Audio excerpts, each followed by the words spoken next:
The Lord be with you. A reading from the Holy Gospel according to John. Jesus went to the Mount of Olives. At daybreak he appeared in the temple again, and as all the people came to him, he sat down and he began to teach them.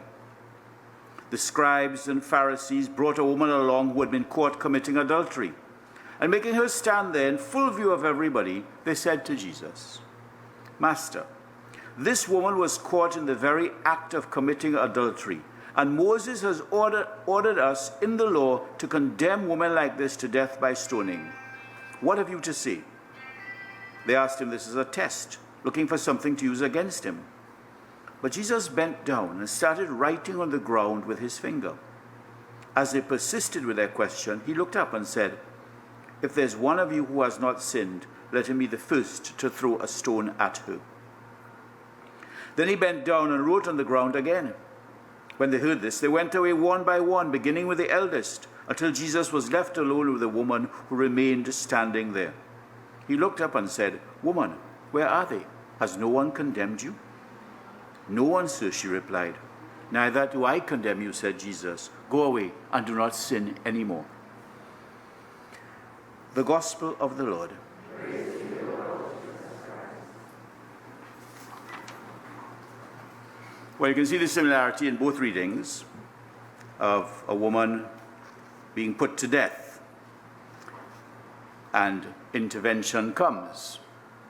Now, we know in the first reading that Susanna was to be put to death, but she was innocent. We're not so sure about the woman in the Gospels. It's quite possible she was guilty of the sin of adultery that she'd been accused of. But in both cases, somebody steps in.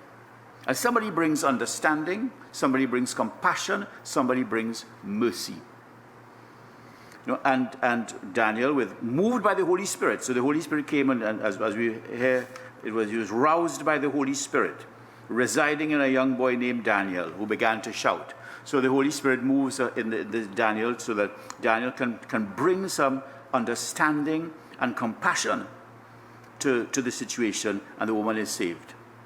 Jesus brings light, love, compassion into this gospel story we hear today, and the woman is saved.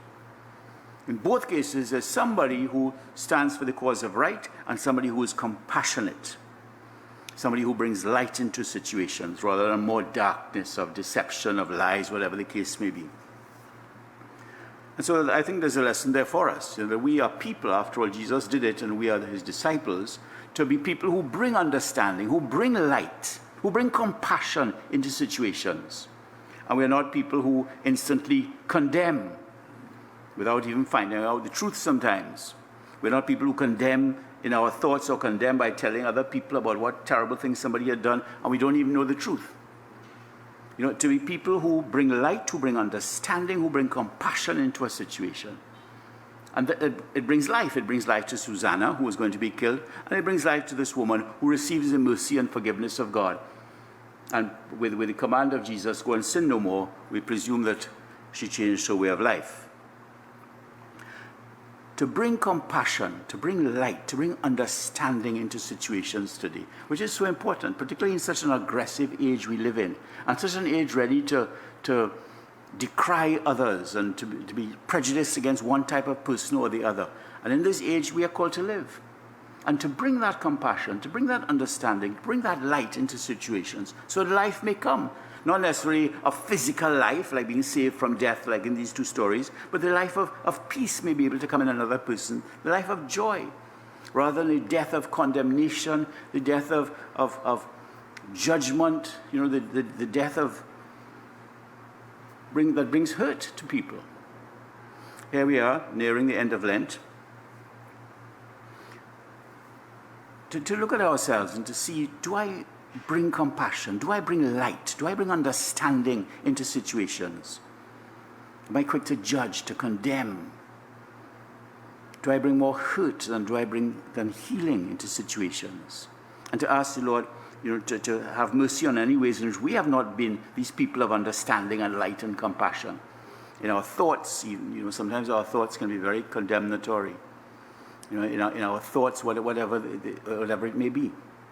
To ask the Lord forgiveness and to ask the Lord for the grace of conversion.